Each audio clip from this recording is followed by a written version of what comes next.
বেঁচে থাকতেই মানুষটাকে সম্মান করুন, মানুষটার টাকাকে নয়। বন্ধুরা, এই অসাধারণ প্রসঙ্গটাকে কেন্দ্র করে আজকে আমি আপনাদের রামলাল বাবুর সুন্দর একটি গল্প শোনাবো। চ্যানেলে নতুন হলে সাবস্ক্রাইব করতে ভুলবেন না এবং অবশ্যই গল্পটি ভালো লাগলে একটা লাইক আশা করব। রামলাল বাবু বর্তমানে গ্রামের একজন গণ্যমান্য ব্যক্তি হিসেবেই পরিচিত। একটা সময়ে জীবনে অনেক সংগ্রাম করেই রামলালবাবু আজকে এই জায়গাটায় এসেছেন। দরিদ্র পরিবারের ছেলে ছিলেন রামলালবাবু।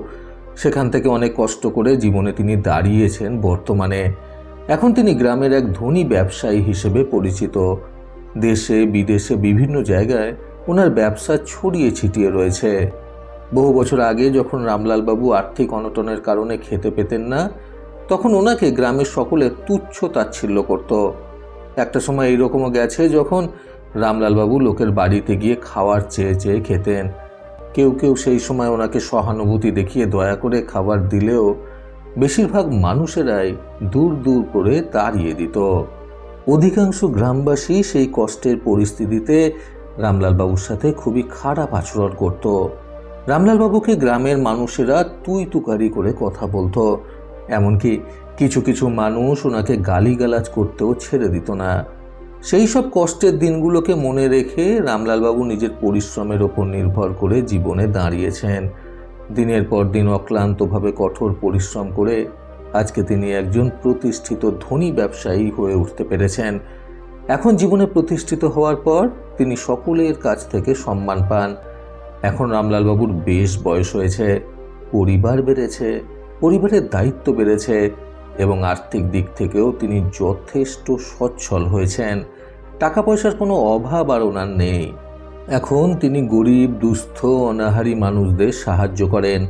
নিজের কষ্টের কথা মাথায় রেখে তিনি সকলের সাহায্যের জন্য নির্দ্বিধায় সাহায্যের হাত বাড়িয়ে দেন। সেই কারণেই গ্রামে বেশ জনপ্রিয় হয়ে উঠেছেন রামলালবাবু। যে সকল পরিবারের মানুষেরা একটা সময়ে রামলালবাবুকে তুচ্ছ তাচ্ছিল্য করে নিজেদের বাড়ি থেকে তাড়িয়ে দিত, সেই সকল মানুষগুলোই এখন রামলালবাবুকে ডেকে ডেকে নিজেদের বাড়ি নিয়ে গিয়ে বসিয়ে চা জল খাবার খাওয়ার জন্য সাধ্যে থাকে।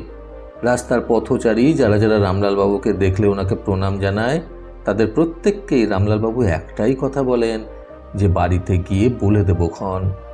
এই কথা শুনে সকলেই অবাক হয়ে গেলেও কেউ রামলালবাবুর মুখের ওপর বাড়তি কোনো প্রশ্ন করে না। এইভাবেই দিনের পর দিন চলতে থাকে। যারাই রামলালবাবুকে সম্মান জানায় তাদেরকেই রামলালবাবু একই কথা বলে যে বাড়িতে গিয়ে বলে দেব ক্ষণ। একদিন রামলালবাবু বাজারে গিয়েছিলেন বাজার করতে। তখন গ্রামেরই এক কম বয়সী ছেলে রামলালবাবুকে দেখে ওনাকে বলল, রামলাল কাকা, আমার প্রণাম নেবেন। এই কথা শুনে যথারীতি নিজের স্বভাব অনুযায়ী রামলালবাবু আবারও বলে উঠলেন, বাড়িতে গিয়ে বলে দেব ক্ষণ। তখন সেই কম বয়সী ছেলেটি ভীষণই অবাক হয়ে রামলালবাবুকে প্রশ্ন করে বললেন, আচ্ছা রামলাল কাকা, আজকে আমাকে একটি প্রশ্নের উত্তর দাও দেখি। রামলালবাবু তখন সেই ছেলেটিকে উদ্দেশ্য করে বললেন, কি প্রশ্ন শুনি? তখন সেই ছেলেটি রামলালবাবুর প্রশ্নের উত্তরে বলল, আমি আগাগোড়া দেখে আসছে, এছাড়া আমার বাবা মায়ের মুখেও শুনেছি যে যেই তোমাকে সম্মান করে প্রণাম জানাক না কেন, তুমি সকলকে একই কথা বলো যে বাড়িতে গিয়ে বলে দেব ক্ষণ। কিন্তু এটা কেন বলো, এটাই আমি জানতে চাই।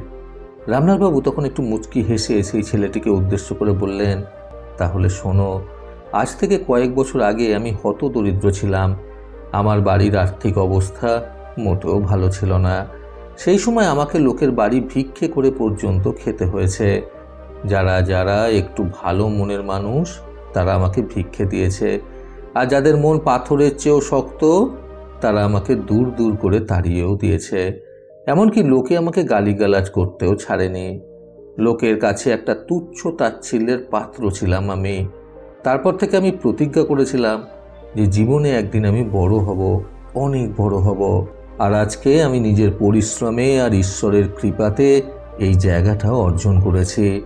এখন গ্রামের সকলের কাছেই আমি একজন সম্মানীয় ব্যক্তি হয়ে উঠেছি, কেননা আমার টাকা পয়সা হয়েছে। আমি এখন ভীষণ ধনী হয়েছি সেই কারণে। একটা সময়তে যে বাড়ির মানুষগুলো আমাকে দূর দূর করে তাড়িয়ে দিয়েছে, তারাও আজকে আমাকে নিজেদের বাড়িতে ডেকে চা জল খাবার খাওয়ার জন্য জোর করতে থাকে। তারা এরকম ভাব করে যেন আমি তাদের বাড়িতে গেলে তাদের বাড়ির শোভা বৃদ্ধি পাবে। এখন সেই আগেকার দিনগুলোর কথা বড্ড মনে পড়ে, আর নিজের মনে মনেই মুচকি হাসি এইটা ভেবে যে মানুষ বড়ই অদ্ভুত। এখন মানুষ যখন আমাকে সম্মান করে, আমাকে প্রণাম জানায়, তখন আমি সেই সম্মানগুলো আমার নিজের গায়ে মাখি না, বরং তাদেরকে উদ্দেশ্য করে বলি যে বাড়িতে গিয়ে বলে দেবো ক্ষণ। কারণ আমি জানি মানুষ এখনও কিন্তু আমাকে সম্মান করে না, বরং সম্মান করে শুধুমাত্র আমার অর্জন করা টাকা পয়সাগুলোকে, আমার সম্পত্তিগুলোকে। সেই কারণেই আমি বাড়িতে যাওয়ার পর আমার সিন্দুকটাকে খুলি এবং সেখানে রাখা টাকা পয়সা, দলিলপত্র সমস্ত কিছুকে উদ্দেশ্য করে বলি যে বাড়ি আসার পথে রাস্তায় কারা কারা আমাকে আজকে সম্মান জানিয়েছে তাদের হয়ে। এতে করে আমার একটা সুবিধা হয় যে আমার নিজের মধ্যে অহংকার বোধের জন্ম হয় না। কারণ আমি জানি যে তারা এখনো পর্যন্ত আমাকে সম্মান করছে না, তার পরিবর্তে সম্মান করছে কষ্ট করে উপার্জন করা আমার ধন সম্পত্তিগুলোকে। আমি তো তাদের কাছে উপলক্ষ মাত্র। একথা বলে রামলালবাবু সেই কম বয়সী ছেলেটার পিঠে হাত থাবড়িয়ে বললেন, বুঝলে খোকা, আমি কেন এই কথা বলি? আশা করি তোমার জীবনে চলার পথে আমার বলা আজকের এই কথাগুলো তোমাকে অসাধারণ শিক্ষা দিল যে অবস্থার পরিবর্তন ঘটলে, অর্থাৎ খারাপ অবস্থা থেকে ভালো অবস্থার দিকে গেলে কিন্তু সেটা নিয়ে নিজের মধ্যে কখনোই অহংকার বোধের জন্ম হতে দিতে নেই। এতে নিজের সম্মানহানি ঘটে। এই কথা বলার পর রামলালবাবু হাঁটতে হাঁটতে সেখান থেকে চলে গেলেন। বন্ধুরা, অন্যকে প্রকৃত সম্মান দিতে আজকের এই সুন্দর গল্প থেকে শিক্ষণীয় 3টি কথা সর্বদা মনে রাখুন। প্রথমত, মানুষের পরিস্থিতি খারাপ থাকলে তখন মানুষকে কখনোই তুচ্ছ তাচ্ছিল্যের চোখে দেখা উচিত নয়। দ্বিতীয়ত, আর্থিক অবস্থা যতই ভালো হয়ে যাক না কেন, আমাদের খারাপ অবস্থার কথা সবসময় মাথায় রেখে জীবনে চলতে হয়, তা না হলে জন্ম নেয় অহংকার বোধের। তৃতীয়ত, মানুষের উপার্জন করা টাকা পয়সার প্রতি বেশি আগ্রহী না হয়ে বরং মানুষটার প্রতি বেশি আগ্রহী হলে মনুষ্যত্ব বোধের সঠিক পরিচয় পাওয়া যায়। প্রতিবারের মতো আবারও বলবো, এই পৃথিবী তাদেরকেই সম্মান দেয় যারা ইউনিক কিছু করার ক্ষমতা রাখে।